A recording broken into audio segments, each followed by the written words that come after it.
Welcome to the Mechanical Room. A Centrotherm production focusing on all things in and around the HVAC industry. And now, your hosts, Michael Sokaris and Matthew Pryce.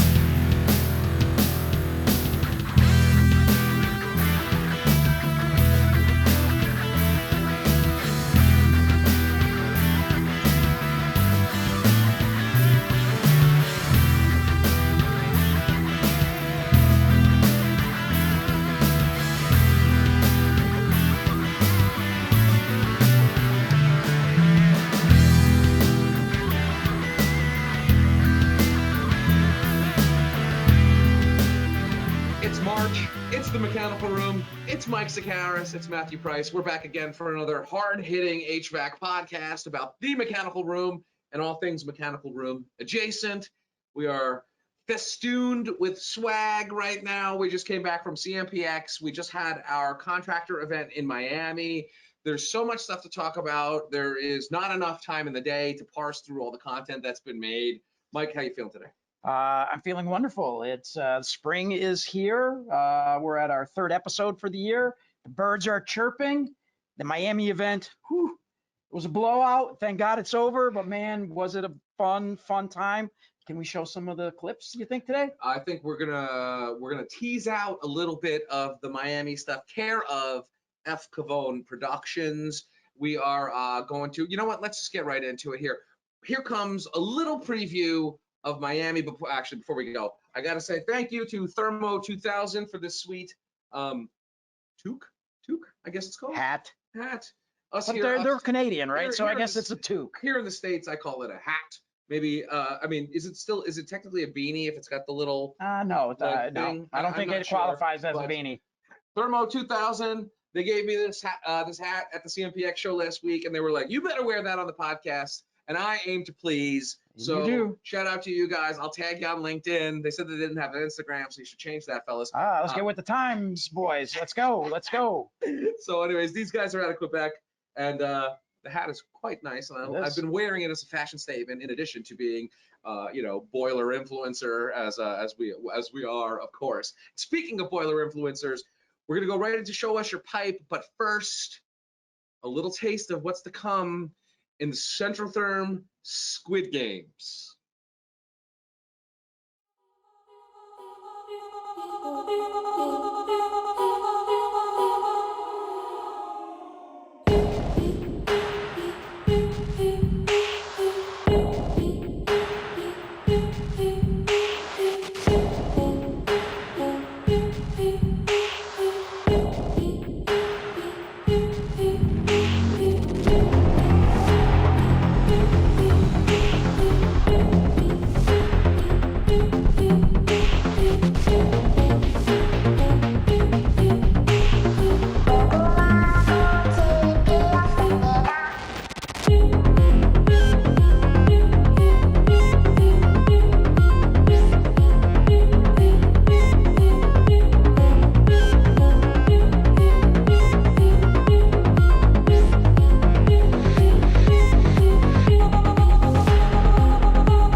Mechanical Room, and it is time for Show Us Your Pipe.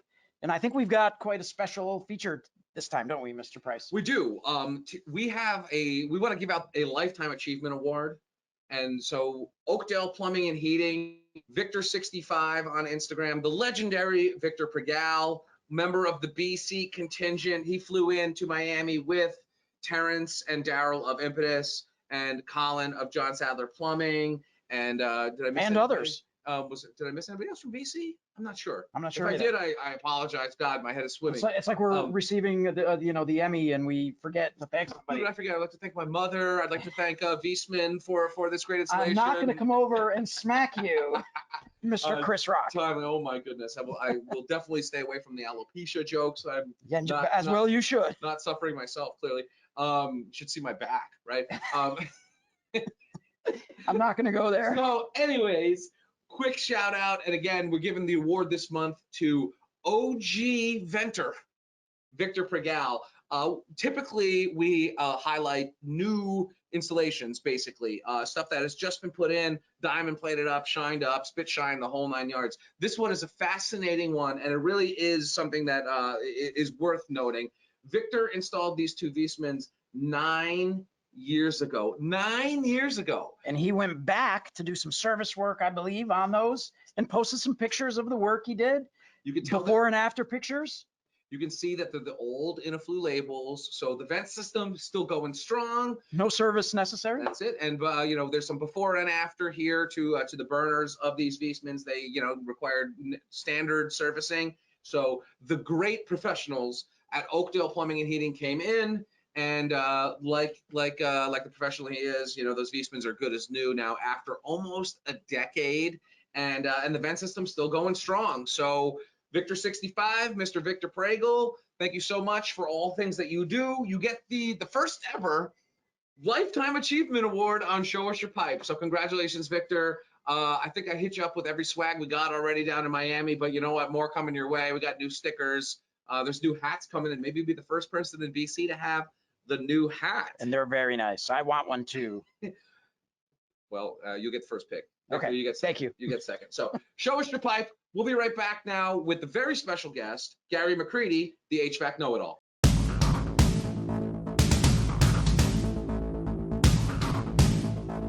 Welcome back to the Mechanical Room and HVAC know-it-all podcast combined effort. My name is Matthew Pryce. This is Mike Sokaris, and we are very pleased to welcome Gary McCreadie to the Mechanical Room, and to also conversely be in the HVAC know-it-all podcast. So briefly for our listeners, I just want to give a little bit of a bio on Gary before we go back and forth and have a sort of a dual interviewing kind of situation here.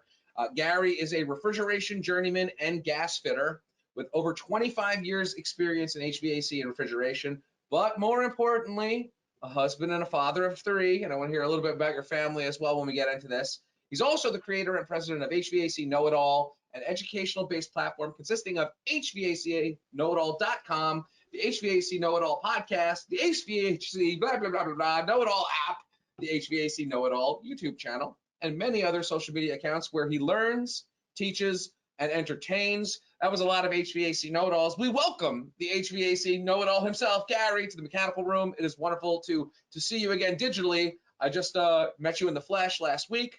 And I thank you again for stopping by our booth at CMPX. It was great to meet you. Michael, say hello to our guests. Hello there, sir. How are you? I'm good, thank you, guys. That was quite the intro, Matthew. And you must have done your homework, because I never told you I had 3 boys, and so you must have got your crack researchers out for that one. So I appreciate you guys inviting me. And yeah, we did meet in the flesh last week, and I didn't even really know about. You invited me out to your facility in Florida there a few months back, and I couldn't come. But I'm glad I ran into Mallory at the CMPX show at kind of an after hours sort of event. She walked in with a bunch of people, and we all started talking about venting, and she was explaining to me how it worked, and I couldn't picture it in my head. So I'm like, I got to come by and see this. So I'm glad I met you, and I'd like to talk about your product later on after you delve into some questions for myself. But I think you guys have a really cool product that I know that many people up here and my audience would be definitely interested in, for sure. Yeah, so I mean, I'd like a quick shout out to CMPX in general, because I must say that after 4 years, that was a booming week.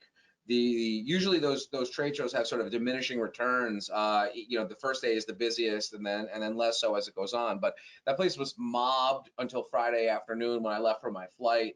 I mean, a great job getting some fannies in the seats, as they say. It was just overloaded with people who were clamoring for information. Usually I ship back tons of catalogs. We gave away all the literature and They stuff were that gone the week. first day, pretty So, much. yeah, so again, yeah, he mentioned the all temp suite, which is I believe where you met Mallory that night there with Adam's dad, legendary Mr. Jeff Hedden, Yep. hosting at the all temp suite there. So yeah, I'm glad that Mallory was able to sort of get started and sort of introduce the product to you. And then of course Gary came by the next day and we talked about Inaflu, we talked about Air Excellent, we talked about life, fatherhood, and we formed this bond, and here we are today. So again, thank you for coming on. Thank you very much. Yeah, it's the show. I agree with you. 4 years out, we were supposed to do some podcasting last show. It was under a different management at that point, and nobody had done this at CMPX show before. And I was really going to just have a little table, 6-foot table, a couple of chairs. I had to bring all my equipment, and I had a bunch of interviews that were scheduled, and then it got canceled because of COVID. I'm almost glad in a way it did, because I think the structure we had set up, or I had envisioned in my head, I was going to do these 10 to 15 minute interviews with probably 20 people or so throughout the course of the show, but realizing 10 to 15 minutes is not enough. And also a 6-foot table tucked in the corner somewhere, nobody would have known I existed. So I was floored when I walked into the show and I seen this big giant booth, CMPX podcast theater. It blew my mind. There was a gentleman, Ben, there who was phenomenal. He had his sound system all set up, very, very helpful. And I think that it's going to be an integral part of the show going forward. I've been in talks already about making it better. I'm not going to reveal all those things because I don't want to say them and then they don't come true, right? But I have some really cool ideas that could involve some. I'll say this. I've got an idea about running a happy hour at that booth. Maybe 2 o'clock. We crack some pints for an hour. We get a sponsor. Maybe like all temp, because they had the pints flowing, right? And then we just stand and meet and greet people as they get their free pints poured for them. But last show, like I said, I'm sort of glad it got canceled because the setup I had envisioned in my mind and we talked about was nowhere near what they set up for myself and Trevor Matthews, refrigeration mentor, who also did some podcasting out of that booth as well. So I'm still, to be honest with you, I'm still on a bit of a high, a bit of a buzz from performing live podcast events at the show. Even though there wasn't an enormous amount of people watching, it was still really cool to undertake that. I've never done it before, so it was very cool. So it's funny, you talk about the live audience right in your midst there, and that's really only a fraction of it because of what the reach of digital, and social media stuff is. You yourself have close to 20,000 YouTube subscribers, 50,000 plus Instagram, so really once you put something out there, the multiplier is really where you make the most inroads, I think. So it is clearly an investment that CMPX sort of understands the importance of. And I saw, a lot of great, content coming out. Like I saw that you had HVAC Jess on the show, and it just all looked like very well put together, very well planned. And I look forward to going back through some of that content and listening to those segments. So maybe you can talk a little bit about the guests that you spoke to throughout the week. Yeah, it was. So what I like to do is my brand is education focused. I have many manufacturers that come to me and they want me to help them with their brand awareness and stuff, and I'm fine with that as long as we do it from an educational standpoint, right?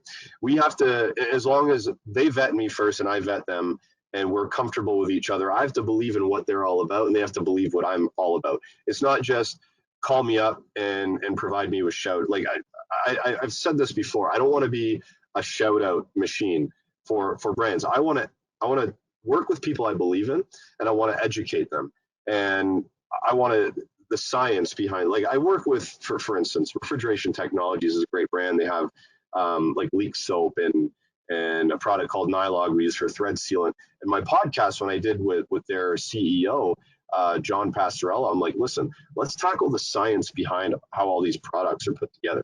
Let's not talk about just what they're for and where they're using the field. But let's talk about the background. How did we get to this point? What is the science involved in this? Because I find that's the most interesting for me anyway. And I want my audience that follows me to know that I'm about the educational side of things and build a tribe that wants to learn. Because you get on social media and you can sift through a bunch of garbage before you get what you need, right? If you get on some of these Facebook groups, someone asks a question, there can be 30, 40 answers, but maybe 3 of them are quality based answers. So I want to create and attract anybody that's willing to learn, and anybody that sends me stuff that is educational based. I will gladly post it as long as my audience is learning from it. I'm all about education, and like you said off the top, when I started this brand, it was all about learn, teach, and entertain. First, I got to learn because there's so much stuff out there for me to learn. Then I got to teach it back to people once I learn it, right? Because someone might teach me, but all of these people over here have no idea what it is. So I got to learn it. I got to interpret it and come up sort of with my own thoughts and mythology and all how it works. And then I teach it. But there's got to be an entertainment aspect to it as well. And that's where you throw in some like memes and stuff that are really relatable to the service tech or the installer. They got to really relate to it. And that's where the entertainment side comes from. So how do you manage all of that? I mean, you're a working guy, right? You're in your truck. We pulled you off the road, doing work to sit through this. How do you balance, training yourself, right? There's always new stuff coming out. How do you balance then putting it into a content that's going to engage and be effective and entertain? That's quite the balancing act, is it not? Yeah, that's a really good question. And it's sort of, I don't know how it happened, but it's sort of like the me working in the field and the digital side have just sort of done this and attached themselves together. They just flow naturally for me.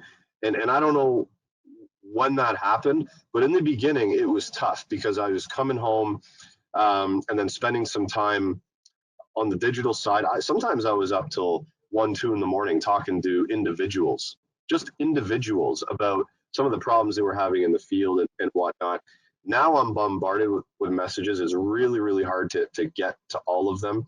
And that's kind of why I started my app, my HVAC know-it-all app that is subscription based. It's only like $10 for the year. I didn't think that was much to ask for, somewhere where people could go and try to get good answers that they were looking for. But it's become natural for me because a lot of what I do, I'm already using like digital gauges on the roof or a Navac vacuum pump, one of my partners that I work with. I'm already using this stuff. So it's very natural just to pause for a couple of minutes, take a snapshot or a quick video because I'm already there doing it. It's not like I got to drive down the street and set something up there. I'm already doing it. So it's just kind of a natural transition, really. And it does take a lot of time. I get coached from Mr. Pryce here on how to use Instagram, and it is a quite time-consuming endeavor. So I applaud you for being on the job and creating that content for your listeners and your subscribers and such. Yeah, I enjoy it. I wouldn't do this if I didn't enjoy it. I extremely enjoy it because I've always had a bit of a creative side. I've always enjoyed writing, photography, and taking videos. And I mean, it's a big learning curve, obviously, to get into this. Like we had some issues trying to set this podcast up. You know what I mean? So I mean, there's always a learning curve around all of this technology. But at the end of the day, like I had a crappy day yesterday. At the end of the day, if you learn something and take away from it, it's all worth it. Indeed. So, we're talking about social media stuff and content creation. Whenever we have somebody who's got like a pretty big following, as you do, I always want to know who inspires you to be better, right? So I know people like you, and I mean, geez, he's probably the most mentioned person on this podcast, Terrence from the Impetus Plumbing. Him and his guys make incredible Instagram reels. I know that they inspire me to do better and more and fresher content around plumbing and hydronics and stuff. Who are people you turn to and have inspired you to go the extra mile, or even taught you something about how to even frame a video, for example? That's a really good question. I would say one of the there was an account that has they've deleted themselves off of Instagram about 3 or 4 years ago, but they had 20,000 followers, and they just disappeared. And I can't even. The guy's local to me. He's an installer, owns his own company. He did incredible videos, like slow motion of like using grinders and cutting and the sparks flying, just slow motion. He was the first guy that I seen that would embed his logo on the videos. And I took that from him. I got a logo done, and I started embedding it into some things.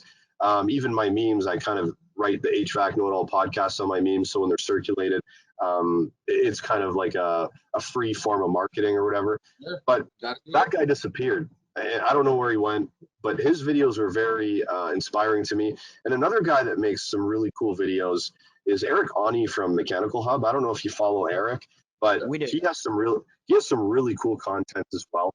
And guys like Jeff Dem HVAC, who does some crazy cool installs and stuff like that. Just it's really hard for me to pinpoint, but funny enough, where I get a lot of motivation is two things. One is positive, one is kind of negative that I turn into a positive. I get motivation when people message me and say, hey, listen, you made a video, and to me, I'm making this video, and I'm like, I feel like I'm just talking into a black box. And then somebody messages me and says, you know what? I dealt with that problem like 2 days after you put that video out, and it helped me.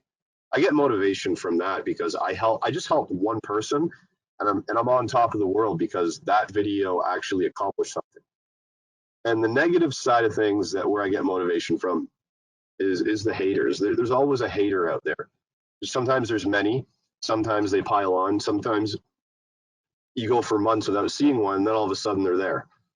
I take a lot of motivation out of that because it's like, no matter what they say to me, however they frame it, my goal is like, oh yeah, I will prove you wrong. And I take so much motivation out of that hater. Like, I don't know why people get on. Maybe they're having a bad day. Maybe their life is not going so great, because who gets online just to talk trash to somebody they don't know? And that person's not there to be negative towards them. They're not targeting them, but they still want to come on and I guess ruffle some feathers with their hate. But I take motivation out of that. I really do. You should. And a general rule of thumb that I found is, once you have haters, it really means that you've made it, more or less, right? If nobody cares, nobody talks shit, then nobody's watching. But jealousy, insecurity, all that sort of stuff lends itself to, I mean, unfortunately, the internet is sort of a crystallized version of this that allows people to sling mud anonymously. And I mean, once you have the haters, it means you've done something right almost. All right, we were talking about this the other day for some of the posts that we make. Everybody's not going to love you, and we've got it. That's just a fact of life. It's something I tell my kids, right? Everybody's not going to be your best friend. You just got to rise above, right? What we say is, don't throw the mud. We do what we do. We're professional at what we do, and hopefully that comes across. Everybody's not going to love you. So it happens. It's expected, honestly. It's inevitable. Yeah. Because when you're a public figure, as we to some degree are, and you definitely are, I mean, you're putting yourself out there. Somebody who thinks maybe it should be them or has whatever, that's where that negativity comes from. And if it's anonymous, then man, they say some hateful stuff, and you just kind of got to move past it, I suppose, right? So yeah, and I have a bit of a strategy to deal with that at times. Sometimes I just let it slide. I don't say nothing. But there's sometimes I'm like, well, listen, if I don't deal with it, somebody might think, or other people might think, they can jump on this hater's bandwagon and let it snowball into more hate. So I feel like it's got to be dealt with. There's a couple of ways to deal with it. Sometimes I'll throw out maybe something I learned or something I know, and they'll come at me and go, that's not right. And then I'll back it up with a bunch of facts that I've learned over the last, for instance, I can dive deep into a subject, learn about it for 3 months, and then make some content about it. And then somebody's like, well, no, bro, that's not how it goes. And I'm like, well, I just like, it's almost insulting in a way, because you've spent so much time out of your life to try to learn about it, and then someone just dismisses it just like that. So you can bring those facts to the table, all of the facts that you've been gathering and learning, and basically kill them with facts, because facts trumps opinion every single Great. day of the week, right? And then the other way to do it is kill them with kindness. Just offer them, like if somebody comes at you with some crazy rant, offer them a hug. Like I don't know how many times I've done that. Like you need a hug. Like if you need a hug, like we've opened up the HVAC know-it-all hug factory over here. Come grab a hug from me. And you know what I mean? That just drives them crazy because they want to fight. And when you offer back some sort of I don't know, if you're just nice to them, I think it drives them more crazy, and they just kind of flop off because they want the fight, and if they don't get it, they're gone. They move on. Yeah, some So people just those are a couple ways I deal with it.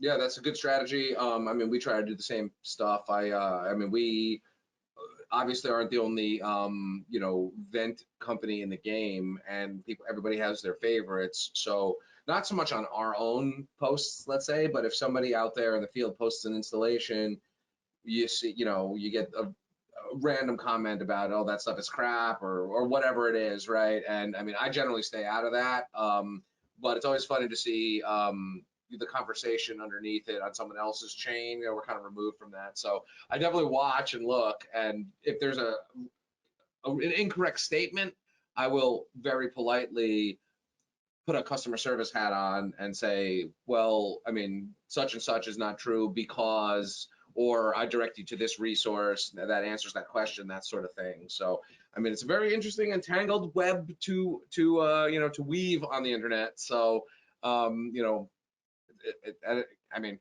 I don't know. I've seen all the comments. We've seen them all too. So it's fascinating and somewhat sad at times to see some of that stuff, especially if it's baseless. And other times it's heartening to see other people sort of jump to defense and correct. So you should quickly, I mean, he mentioned Eric Downey. Tell a little story about that little exchange that we had in the comment and section, actually kind of, you know, not too long ago. it kind of ties into this. I think you'd appreciate this this short anecdote. So Eric posted something on Instagram. It was our pipe. It was a 10-footer, and it had come out a little bit out of straight. So it was a little. It was bowed. It was bowed. So he's like, hey, that makes it, of course, unusable. Of course. Right. So he rolled it. It kind of wobbled, and he's like, hey, Centrotherm, what's going on? You know, what's going on with this pipe? Why is it like this? And you know, sometimes the immediate, you know, instinct is to kind of push back. It's like, well, wait a minute, that is indeed a problem. Let me go learn about it, right? So I went to the quality guys here and I said, hey guys, you know, why could this have happened?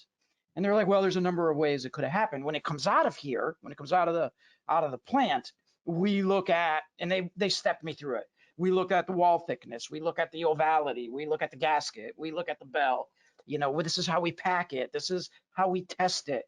There was dozens of things, you know, that they stepped me through, which I didn't know, you know, that product goes through every time it comes off the machine.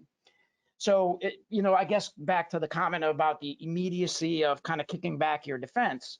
What I did is I went and educated myself, right? I work for Centrotherm, and I know that there's a ton of quality guys out here that are testing things, but I didn't know the process that it went through. So I collected the data and I went back and said, hey, these are, you know, obviously this is a problem because you went and you posted. I posted a comment back and said, hey, these are the quality processes that it goes through. We're not happy that this occurred. Obviously it occurred, right? I see it. It's a legit, you know, concern. It's a legit post. But these are the processes. This is how we ship it. And here are a number of different ways that this could have happened. And I went through those you know, those steps of how it could have gotten out of straight, if you will. And Eric was pretty stand up about it. He's, you know, it was like, thank you very much for the post. I understand how this could have happened. We'll, you know, make sure we look at how we store it or how the distributor is storing it or, you know, how it was shipped possibly. And what he did, which I thought was pretty stand up, is he pinned it to the very top of the post, which I thought was pretty cool because there was a lot of banter back and forth, right? There were the Centrotherm lovers who were like, hey, I've been using this product for 10 years. I've never had a problem. And then there was, you know, the Centrotherm non-lovers who said, yeah, I don't use it because, you know, whatever reason. But, you know, we take our product and our quality very seriously. We addressed it in in what we thought was a constructive way. And Eric was pretty cool about pinning it to the very top. So it's one of the first things that someone would see if they looked at that post.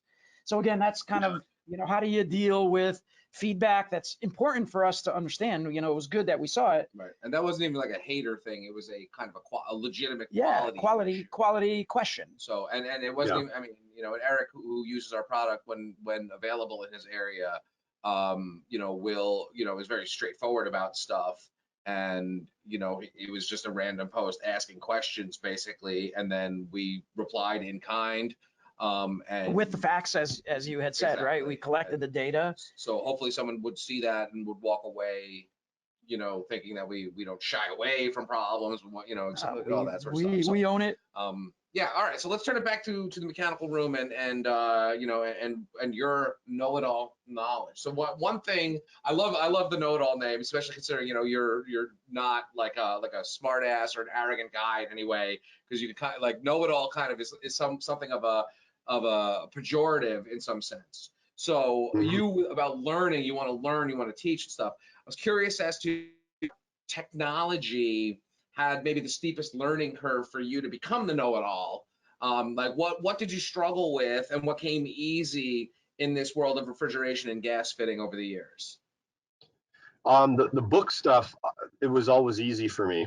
Well, not easy, but it was easier. I've always had half decent grades at school, sitting in a classroom.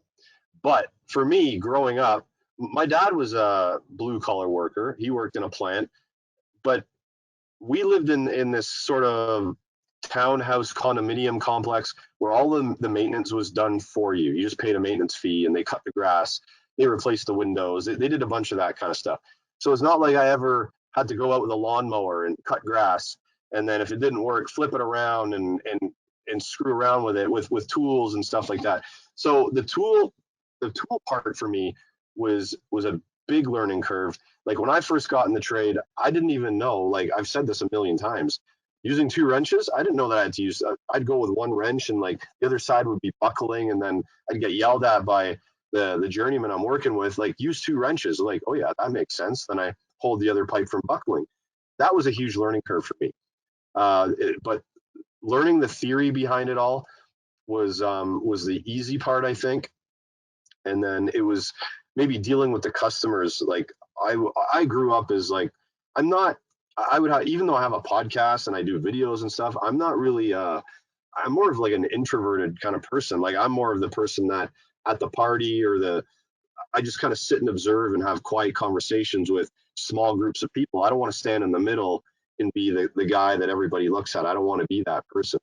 So going into buildings and have to dealing with customers and stuff like that, that was hard for me too, because sometimes you have to walk up to a crew of customers, like a facility management office, and there'd be like 8, 9 people sitting in there, and you have to explain to them, right? And they'd all have questions for you. And I don't know how many times I put my foot in my mouth, but these were all things that, I mean, that I learned and I combat and I work through. Now when I speak to a customer, it's very easy for me to do so because I've had so much practice.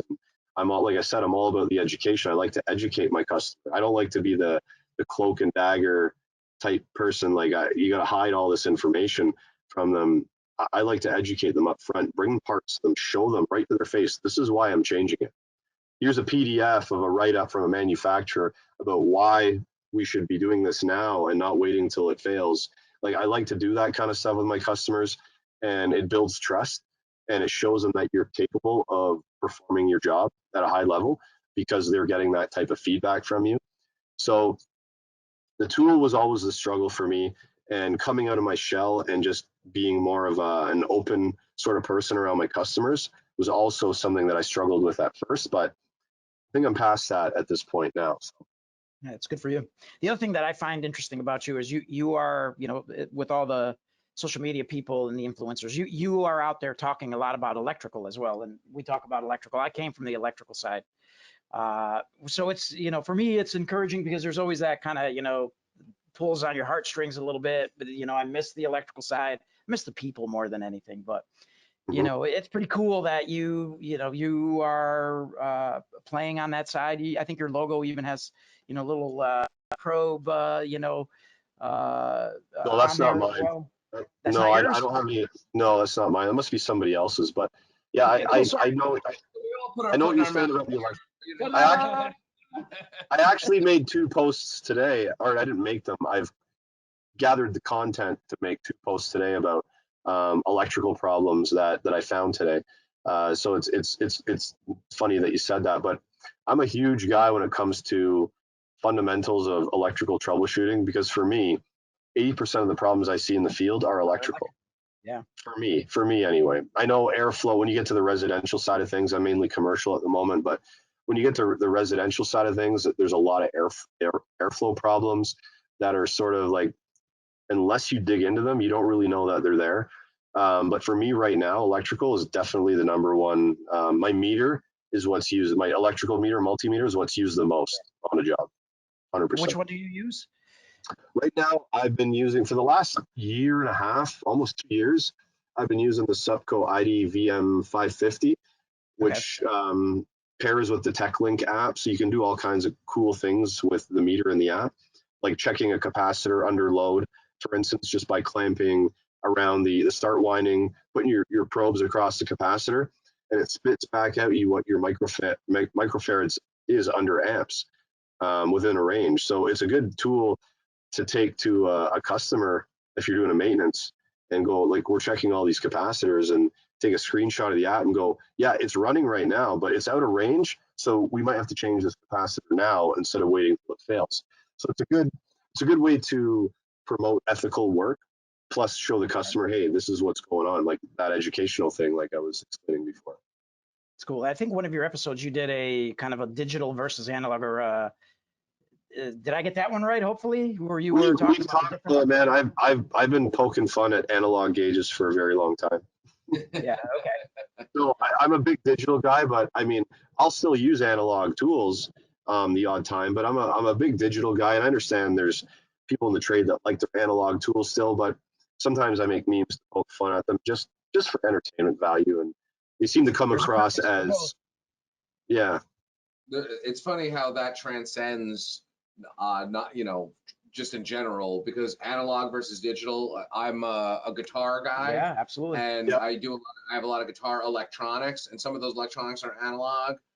Certainly all of the older stuff is, and there is a huge battle, in the various communities, whether or not even like current day digital stuff can like equate whatever, like to the vintage stuff. It definitely can, but some people say it can't. The old digital stuff from like the late 90s, well, that sounds like crap. But nowadays, it's really funny to see the cross interdisciplinary arguments happening here, whether it's electro sphygmomanometers or whatever you guys are talking about. I'm not the technical guy here. Or guitar pedals, right? It's what's old is new again, everything under the sun, right? As many cliches as there are. So do you guys mind if I ask you a few questions about your venting? Yeah. Well, like we said, this is kind of our first double angle here, right? Put on the marketing. Cool. So hello. So as I mentioned, we were sitting in the all temp suite, which was very strange because we came out of one event, and I just followed some people. We're going to the all temp suite. I'm like, what's that? And then we just go to a suite with all the all temp employees in it. I'm like, okay, now I get you, all temp suite. So anyway, I was sitting around talking to various people, and Mallory came in with a few other people, and I don't know how the conversation started, but we were talking about doing a hydronics design podcast, and maybe it came from there. I'm not sure, because we're talking to a couple of guys about doing that. And then I heard her talking about venting, and somebody was explaining to me how it works. And then she was telling me more, and I'm like, I really can't picture this in my head. And that's why I came to your booth. But when I came to your booth and I saw how this went together, so I don't do many installs, but if I do an install for a friend, furnace, whatever, I'll do like a 636 pipe from a different manufacturer, obviously. And then when I heard that we don't need to glue your product and it's got a gasket, and I'm like, how does this work? So I came to see you guys. So can you give us the rundown on how your venting product works and how it differs from the traditional 636 type venting? Yeah, so I guess first of all, just a little bit of clarity. Our product is also 636. Okay, all right. Well, it's tested and listed to be clear, ULC S636, which is the relevant mechanical code or mechanical standard for Canada as written by Underwriters Laboratory. I see. Okay. There are a number of products that meet that standard. Gotcha. Hats off to certain companies that decided to market around the code without it being very specific to what that actually means. So one of those companies trademarked their name to have 636 in their brand name, which is pretty clever marketing campaign. I mean, I wish I would have thought of it. Yeah, it was very clever. However, their product, our product, and other products do meet that same standard. We just don't call ours something 636. We call ours Innoflu. There are a number of differences. So you call yours Innoflu, right? That's what you said? Innoflu. Okay. All right. Think of it as Centrotherm is, Ford, and Innoflu is Mustang, right? Gotcha. Yeah, it's a much cooler car. So all of these brands have a product that meets those tests and has that listing. Some have marketed it with that number, and that's cool. That was pretty slick of them and bright of them to do that.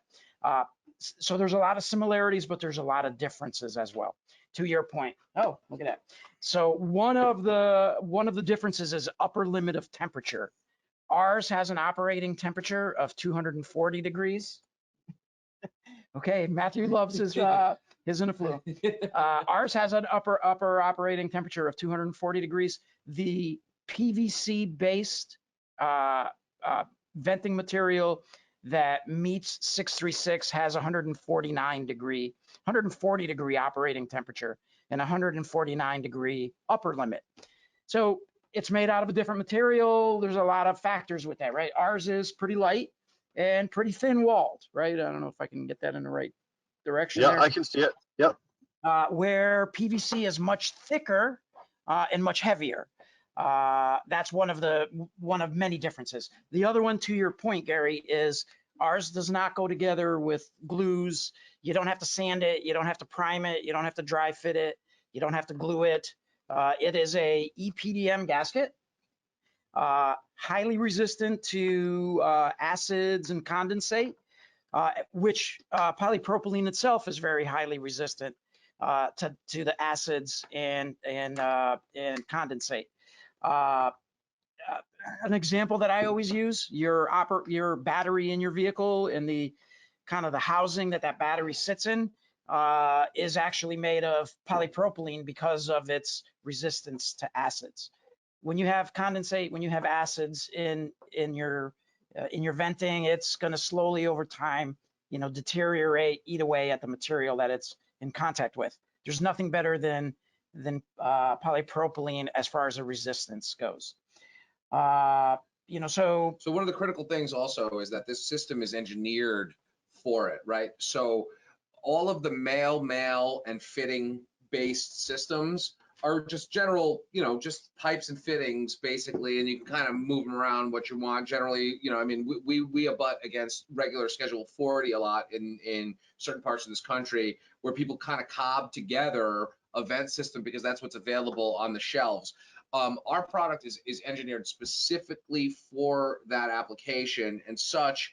There are adapters, terminations, accessories, and stuff that are all just meant to make the job easier, to make maintenance easier. Ports for probes for combustion analysis. I was looking at the brochure that you guys were handing out at the show, and that was one of the things I was looking for, because we talked about this actually, or I talked about this on social media like a couple months ago, about going into homes and cutting out a section of pipe so we could actually put a test tee in for a combustion analysis probe. But I saw that you guys actually have a fitting for that, and I'm like, this is great. And like some of the termination kits, you got the bird screens that fit in and all that. So it just looks like a superior product as far as the install time. Like we could click this and snap it together. And the other thing that I liked is that, because I see venting pipe in my house, whoever installed it just they butchered my house, my mechanical system. It's just a mess. But they're hanging it with all round. But you guys have like an actual hanger system that you can use, and it looks super professional. And I'm like, and I said when I left the booth, I said, I'm sold on this product. Like, I'm sold on what I see right here. The speed, the accessories, and the fact that we can hang it and make it look super professional with the hangers that you can order along with it. Yeah, I will. After this is over, I'll share a couple of other videos that we've made. There's other little neat elements that are mixed in with this system based on the engineering acumen that went into it. For example, our 87-degree elbows are just that. So instead of having a true 90, we have an 87-degree elbow. And the reason we have that is when installed correctly, the pitch is automatic. It's automatically pitched to help with the condensate flow back to the machine, right? I'm sure you've seen or heard of people literally hanging body weight on one end of a Schedule 40 installation to crook it, towards the machine. To give it the pitch. Well, that it needs. we've taken that guesswork away by engineering our elbows to automatically have 3-degree pitch towards the appliance, right? So that's just like one little speed up tidbit, one little thing that helps remove the guesswork. And so speed of installation and sort of making it easy to work with, and removing any variability that, this is a life safety product. So, a failing vent system could obviously have horrifying repercussions. So we want to make sure it's safe, number one, easy to install and understand, number two, and those work together. So two other things that I would mention is the weight, given the fact that it's thin wall, even though it's a higher temperature product, the wall is much thinner. The transfer of temperature from the inner part to the outer part is much less than with PVC or especially metal. So it's much lighter. The stat that I always use is a 10-foot stick of 12-inch PVC weighs approximately 180 pounds. The equivalent for Iniflu weighs 48 pounds. So Wow. think about, putting in a large installation, or if you're common venting, which I guess I can get to too, it's a lot easier. It can take a 2 or 3 man job down to a 1-man job, which, speaking of common venting, that's another thing with Iniflu is we engineer and create manifold systems. So when it gets to the job, if you're banking 4 appliances together, that manifold system is pre-built, so you don't have to customize it as an installer in the field. And I grabbed a couple of other things as well, because we make the single wall stuff in 2-inch diameter to 12-inch diameter, but we also have concentric options. So you get your combustion air around the outside, and it becomes one singular contiguous, powder white, beautiful run here. Some people prefer the aesthetics of just an individual one pipe in a pipe system, right? So we have things like this that will allow you to adapt single wall to or rather twin pipe systems to one concentric unit. And also we make flexible liner as well, which is like the retrofit option. You mentioned you do a lot more commercial, so you wouldn't really use this. It's yet until we have 6-inch diameter flexible coming in the next couple of months here. But for now, we sell a absolute load of flex kits, which contain a coil rather than 10-foot sticks. You get 80 feet of 4-inch diameter coil.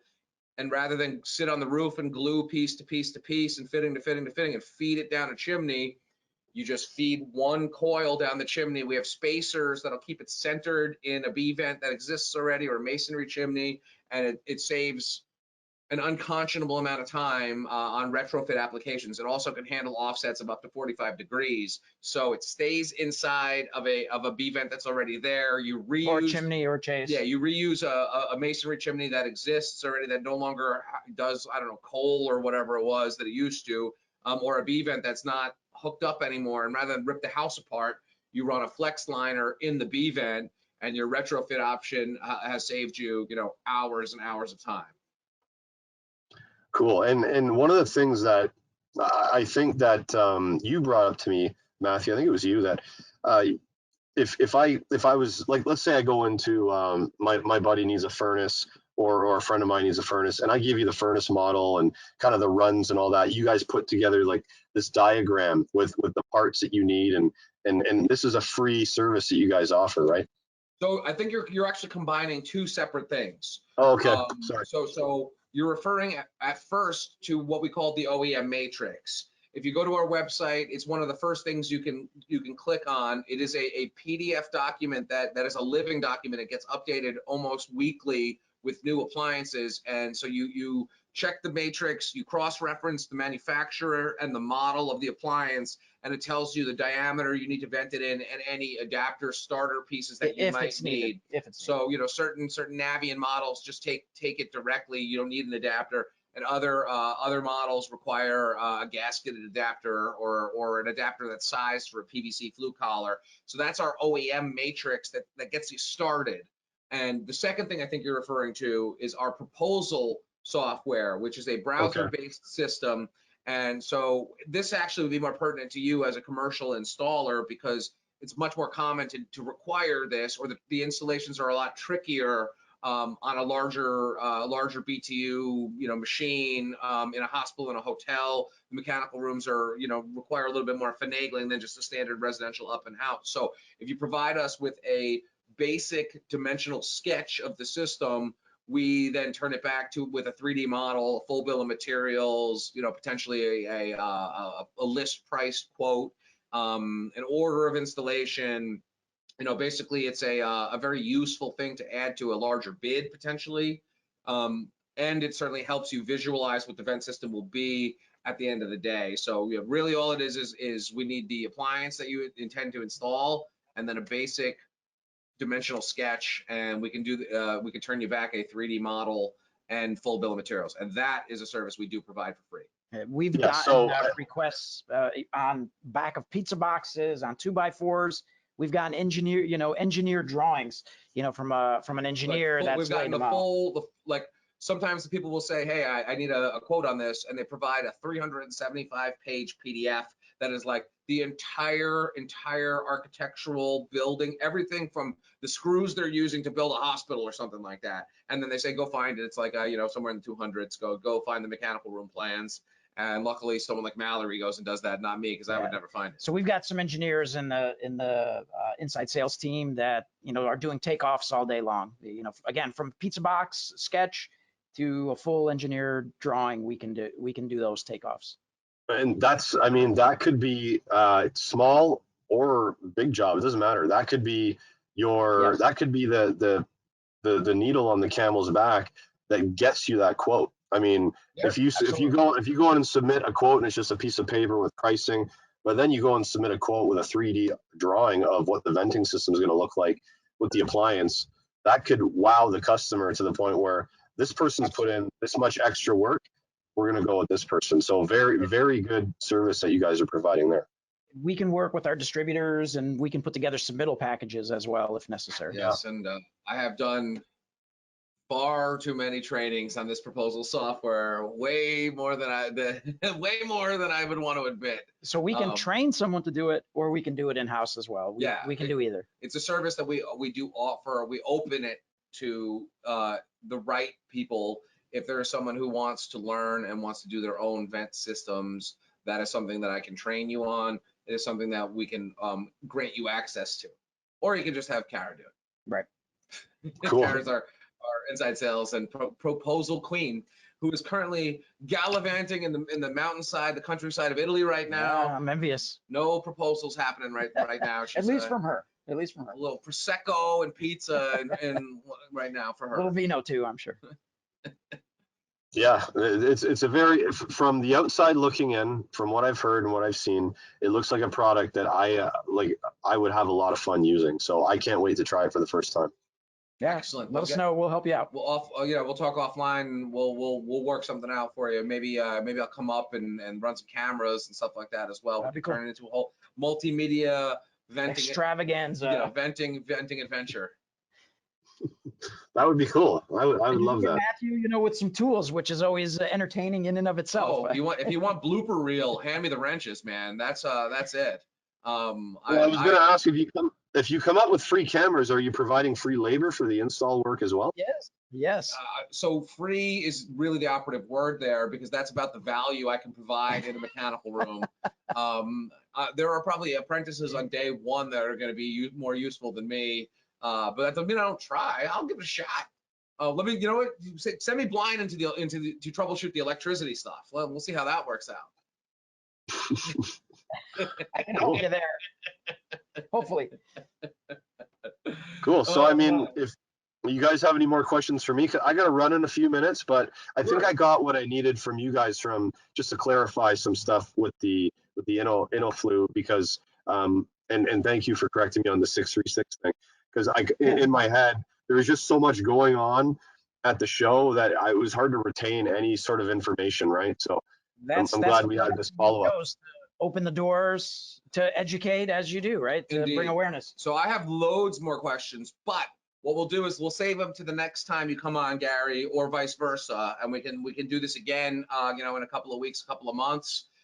Maybe after you've handled this product for the first time, we can have a sort of a retrospective on your experience, and then we can delve into fatherhood and who Gary is as a man and other things like that. But I see you're in the truck. And we are very, very grateful for you for taking some time out of your day to chat with us here. And, again, it was wonderful meeting you last week. And we'll keep in touch, and we'll, work together on all kinds of stuff. Perfect. Love it. Thank you guys for the invite. Thank you for the invite. Absolutely. We thank you. We'll talk to you soon, man. Have a great rest of your day. Thanks. And, don't get shocked by any electricity stuff. I don't know why I thought that your logo is you in front of a mic. Now that I think about it, I don't know why. That's one of them. That's my podcast logo. That picture was actually of me on the roof walking towards a machine, and I just took a snapshot like this.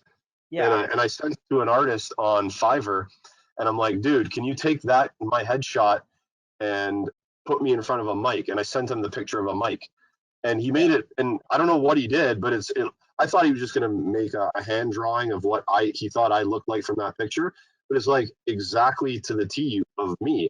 And I'm like, that's my logo. And it cost me like 30 or 40 bucks. I'm like, let's send it. Let's go. Yeah. Love it. Love it, man. Keep in touch. We'll talk to you soon. Thanks again for your time. Rest of your day. And hopefully the content for your use is useful. We don't typically get a chance. We try not to make it a pitch about Centrotherm on our podcast, but we're talking about a joint podcast here, right? So I had some questions for you on your product. No, that's cool. That gives us a way to put it in the podcast as well. So multi-use. Indeed. I will make sure I will get you that video file and audio file as soon as possible. Thank you very much. Thanks for your time, man. Talk to you soon, man. No problem.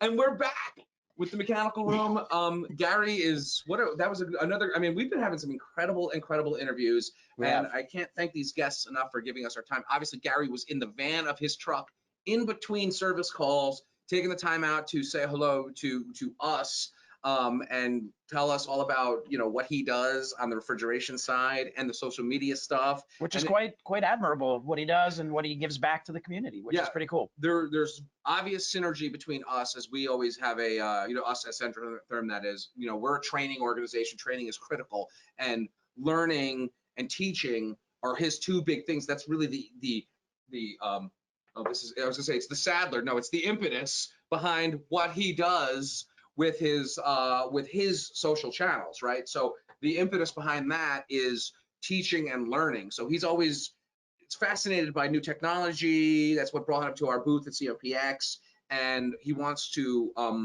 put that out on his channels as well, the new technology, the new techniques and stuff like that. It's pretty admirable. Training is a big part of what we do, and that's why we kind of linked up and became sort of fast friends there. So thank you to Gary for coming on. We're gonna have him on again in a couple of weeks too. He's never installed our product, which is kind of part of why we even do this stuff. We want to have, again, this is not a commercial for InnoFlu, despite the second half of that interview there, which was really him questioning us about the stuff. Right. So we don't ever make this really a commercial for us, but it's funny to see how our progressive vent system sort of roll into what he does, and his curiosity is piqued because it is a new technology, because it is recyclable and easier, faster, user friendly, and all that sort of stuff. It becomes something that's right in his wheelhouse, and he wants to learn about it. Right. That's really one of the more admirable things. You get around this industry, there are a lot of people who think that they know everything. I am not one of those people. I know nothing. And Gary obviously he knows more than he leads on to. Gary's somebody who was the know-it-all, right? Who's actually more he like does his research. That's the other cool thing. When we were kind of before we kicked it off, he was talking about how he, if he doesn't know about something, he does a lot of research. He wants to make sure that he's providing accurate, factual content. So I thought that was pretty cool that he does that homework up front. Yeah, so it's funny because know-it-all is kind of an interesting, it's a pejorative, right? You call somebody a know-it-all negatively, but he wants to know it all, wants to learn it all, and then we'll transmit it in his style of podcast and video stuff, which is obviously extremely successful. So super grateful for Gary to coming on. Shout out again to Victor65 on Instagram. Congratulations. Congratulations on the Lifetime Achievement Award, Victor. You let us know what we can do for you. I think you have all the swag. So, at this point, it's like secondary T-shirts, layering up with Centrotherm stuff. It is cold. We need some new swag maybe. It is cold in BC, so still layering up cold. is the thing. Oh my! All right, let's call it a day here. And stay tuned for more. Hopefully everybody enjoyed the little snippets of the Squid Game highlight reel, if you will, or teaser reel. You haven't heard the audio, haven't seen the video. Although you got some hints of what the games consisted of. Well, if you go to more to come. I mean, there is much more to come. Frankie Cavone, that is Mirth Films, F Cavone Productions. Give a quick plug to him. Did an incredible job. Absolutely. If you go to our Instagram right now, you can scroll back to early March, and you can see a couple of Instagram lives that were done at the venue for our Squid Games event, and that will be some really interesting sort of battleground footage, as I was literally holding the microphone, narrating, and also filming with my other hand as it happened. Now, Frankie set up 2 cameras on tripods and a gimbal, and a drone at some of the activities. The drone footage is in that clip, so you'll see some of that. So once we have that 4K footage from all those different cameras and stuff, we're going to start piecing it together, and you'll really be able to feel as though you experienced it, which is what we wanted to do. That Miami event was one of the most interesting things that I have ever personally worked on. Indeed. And I couldn't be happier with how the games turned out, and the participation that we have from notable names in the industry, from Michael Flynn to Roger Wakefield to Jeff Dem HVAC, who was mentioned on the earlier segment. Yeah, Gary put him as an influence, or as an inspiration. And the 2 finalists, right? We had George the Plumber and Aaron Bond that were battling it out in the last scene. Yeah, I mean, Terrence and Travis from TAP Plumbing and Heating. Too many to Buddy Felt. Jared from Louis the Boiler Man. Louis, I mean, wait till you see. It was really a who's who in HVAC and plumbing and hydronics and stuff like that. And I might just have to throw that teaser up again here on this podcast, just to end it on a high note as well. Should we put out any of the frontman videos in there? Maybe we have to think about that one. I mean, there is a playlist out there. All I gotta do is click make public, and we'll see. Yeah. Because there was a whole host. It was about an episode of TV that we created. I say it about an episode of TV because all told, back to back, it was about 25 minutes of content that was exclusively sent to the participants here, explaining the games, teasing out the rules, giving travel information and other sort of detailed stuff that was necessary to get people to the venue and whatnot. So maybe we can share some of that stuff too. Maybe we need to speak to an attorney about copyright infringement. Maybe not. Maybe. So I would like to share it, honestly. I think it would be really, really funny. Be part of the whole shtick of what we did. Exactly. It was really, I mean, we were able to keep a lot of this under wraps though, which surprised a lot of people. We kept it very secretive, and even people were complaining that we were keeping it so damn secretive. Right. We didn't want to give it away. We wanted there to be kind of that wow moment of walking into that facility. And the Temple House, shout out to them. Couldn't have pulled it off without the Temple House. Yeah, and Aber Productions, and of course Moxie, United Projection really did the United work. Projection. So those are all the there's a lot of cooks in the kitchen here making that delicious squid game ceviche that we all devoured down there in South Beach. So anyways, more of that to come. Hopefully in the next time between this podcast and that podcast, I have a couple of minutes to start digesting and chopping this footage up, and then we're going to start filtering out. Wait till you see the ring toss game. I mean, everybody was having a blast. I mean, it was ridiculous. It was super fun. That's one you can check out on the Instagram. That I think I fully live the entire ring toss challenge. Oh, so. Was it on there? I didn't catch that. Oh, it was part of the clip that we played earlier. It was, but I mean, I Instagram live during the event. Okay. So there's like I want to say there's almost 20 minutes of footage live from the Temple House floor during the games. So what was your favorite game? Was it the ring toss? I think the ring toss was the most fun. It was I like the shapes game. You know what? Actually, I think you're probably right about the shapes game being the most, because there was 6 people going at once. The final challenge between Aaron Bond and George the Plumber was pretty intense, but it had boiled down to a competitor, a mano a mano thing, or wrench, whatever, drill, whatever they used. But it was a impact driver. There you go. So the Squid Games had 6 guys head to head. The shapes game. I mean, that was amazing, and that is all on the Instagram Live. Check it out. So we'll have to, and eventually we'll have all this stuff up. But I will tell you that George the Plumber took a big risk in choosing his shape. So hats off to him for being a risk taker, and it did pay off. It pays to be a risk taker. Yes, and thank you, George, for sending me back my Mardi Gras beads. It was very, very close to me. I let him wear them that night. Okay. But they returned via the U.S. Postal Service, and my wife thanks you. With his green beard. Oh yeah, there was a little bit of green stuff on it as well. That's another thing that there was Instagram Live of too. The ceremonial hair spraying. Mr. Sokaris' hair was very green. George the Plumber's beard was very green. I had a nice streak. And Mike Dixon had a full head of green hair. God. If you weren't there, sorry. It was really maybe next time. We're gonna probably work with some parallel manufacturers perhaps next time. Maybe get some of our reps involved, and even distributors potentially, to widen the gyre of the potential for the next go around, because we always talk about how do we do something 1 or 2 steps above what we did last time. It's going to be a hard one to, we thought last time it would have been a hard one to beat. Luckily, when we start planning this in maybe a year and a half for the second one, I'll have a full staff of people here. We need a full staff.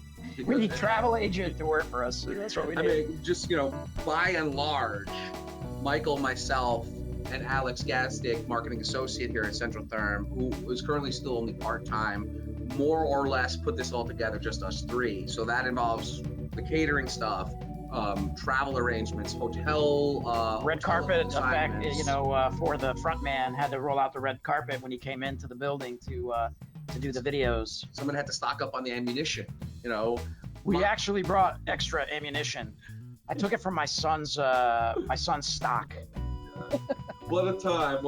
All right, we'll catch up with you at the April Mechanical Room. Keep it here on Anchor, on Spotify, on YouTube, on Google Podcasts, wherever you get your material. And of course, check us out on Instagram. And he's Centrotherm_Sokaris. Follow me. Starting a post with a fever pitch, becoming an influencer unto himself. Wow. Check out the Vega unboxing. Shout out to Vega for the swag. Hopefully the box opening was cool.